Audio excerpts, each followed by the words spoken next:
1 tahun telah berlalu sejak berakhirnya era Shin Tae-yong di Timnas Indonesia pada Januari 2025 lalu. Pelatih asal Korea Selatan tersebut tidak hanya meninggalkan catatan statistik, tetapi juga warisan mentalitas yang kini dirasakan oleh skuad Garuda. Mari kita simak laporan selengkapnya mengenai perjalanan transformatif sang arsitek dari Seoul hingga ke Gelora Bung Karno. Perjalanan ini dimulai pada akhir 2019. Shin Tae-yong datang dengan tugas berat, membenahi struktur fisik dan disiplin pemain Indonesia yang dianggap tertinggal. Langkah pertamanya tergolong ekstrim. Ia melakukan kebijakan potong generasi, menyingkirkan nama-nama besar demi memberi ruang bagi pemain muda seperti Asnawi Mangkualam, Pratama Arhan, dan Marcelino Ferdinand. Meski sempat terhambat pandemi COVID-19, pembuktian pertama muncul di Piala AFF 2020. Dengan skuad termuda, Indonesia melaju hingga ke final. Momentum berlanjut pada Juni 2022, di mana STY membawa Indonesia mengakhiri penantian 16 tahun untuk kembali berlaga di putaran final Piala Asia setelah kemenangan heroik di Kuwait. Tahun 2024 menjadi puncak keemasan. Di bawah komando STY, Indonesia mencetak sejarah dengan lolos ke babak 16 besar Piala Asia untuk pertama kalinya. Kejutan tak berhenti di sana. Timnas U23 yang ia asuh juga berhasil menembus semifinal Piala Asia U23, menumbangkan raksasa seperti Australia dan Korea Selatan. Keberhasilan membawa Indonesia ke putaran ketiga kualifikasi Piala Dunia 2026 zona Asia menjadi tinta emas terakhirnya. Di bawah asuhannya, peringkat FIFA Indonesia melesat tajam dari posisi 173 di tahun 2020 hingga menyentuh peringkat 127 dunia saat masa tugasnya berakhir di Januari 2025. Desember 2019, sepak bola Indonesia berada di titik nadir. Gugur di kualifikasi Piala Dunia tanpa satupun kemenangan. Peringkat FIFA yang terjerembab di posisi 173 dan mentalitas pemain yang dianggap rapuh. Di tengah badai tersebut, PSSI mendatangkan Shin Tae-yong, pria yang 2 tahun sebelumnya mengejutkan dunia dengan menumbangkan juara bertahan Jerman di Piala Dunia Rusia. Kedatangannya disambut skeptis. Banyak yang bertanya, mampukah pelatih kelas dunia menjinakkan ego dan masalah struktural sepak bola Indonesia? STY menjawabnya bukan dengan janji manis, melainkan dengan kerja keras yang nyaris menyiksa. Tahun pertama adalah tahun neraka. STY mendapati VO2 max pemain Indonesia jauh di bawah standar Asia. Ia melarang nasi goreng, gorengan, hingga mie instan. Kedisiplinan adalah harga mati.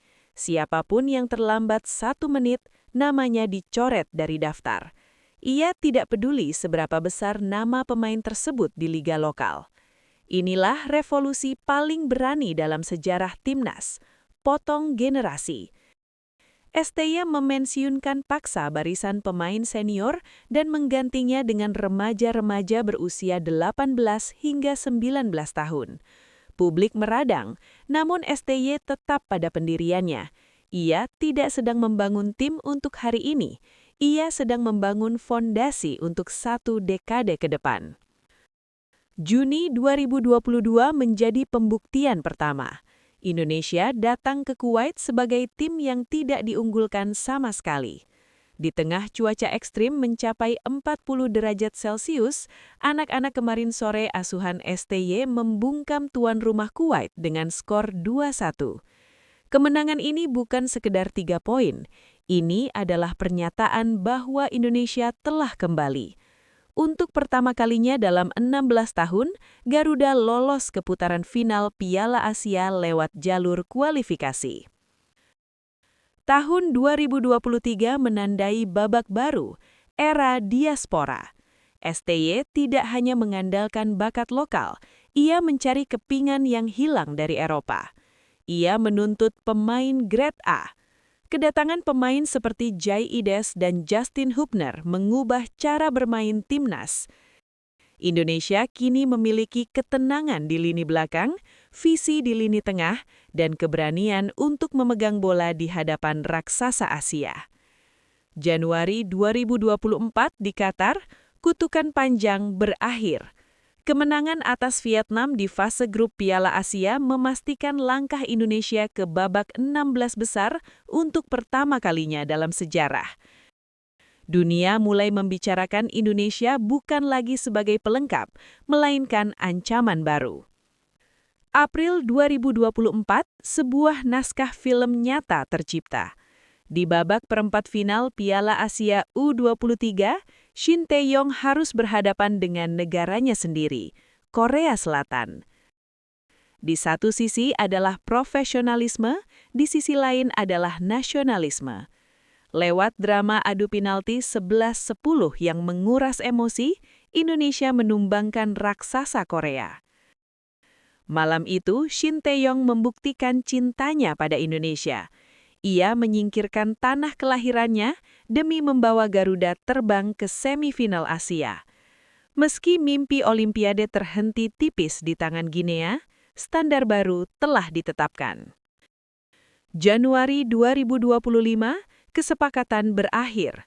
5 tahun yang penuh gejolak resmi ditutup. Shin Tae-yong meninggalkan Indonesia dengan statistik yang mentereng, namun warisan terbesarnya bukan pada angka. Ia meninggalkan infrastruktur mental. Ia mengubah mentalitas takut kalah menjadi berani menang. Kini di tahun 2026, kita melihat timnas Indonesia yang stabil di level Asia. Setiap kali Garuda bertanding, di sanalah jejak tangan dingin Shin Tae-yong terasa. Ia datang sebagai orang asing, namun ia pergi sebagai pahlawan yang dicintai jutaan rakyat Indonesia. Pemirsa, 5 tahun era Shin Tae-yong adalah sebuah pelajaran tentang proses, bahwa tidak ada jalan pintas menuju kejayaan. Dibutuhkan air mata, kedisiplinan yang kaku, dan keberanian untuk merombak total sistem yang lama. Terima kasih telah bersama kami dalam laporan khusus ini.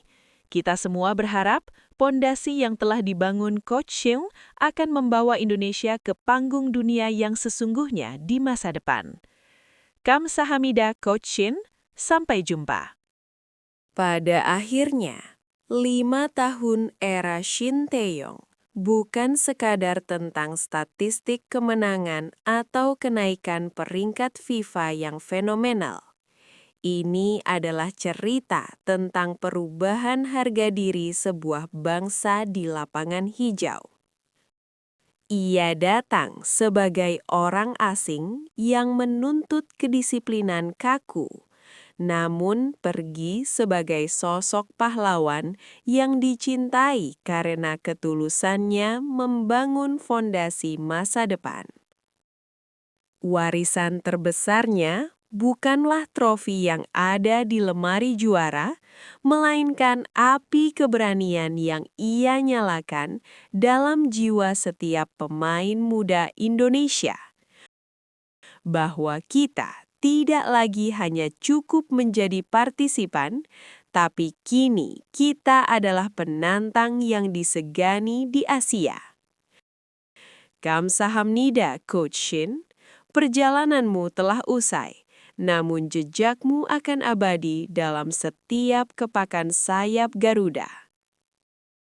Shin Tae-yong telah resmi menutup buku perjalanannya bersama Timnas Indonesia, meninggalkan standar baru yang jauh melampaui ekspektasi awal saat ia tiba di tahun 2019. Dengan keberhasilan membawa Indonesia menembus babak 16 besar Piala Asia dan babak ketiga kualifikasi Piala Dunia, ia telah meletakkan batu pertama bagi kebangkitan sepak bola modern di tanah air. Kini, tantangan terbesar bagi PSSI dan pelatih penerus adalah menjaga momentum dan stabilitas yang telah dibangun dengan susah payah selama 5 tahun terakhir.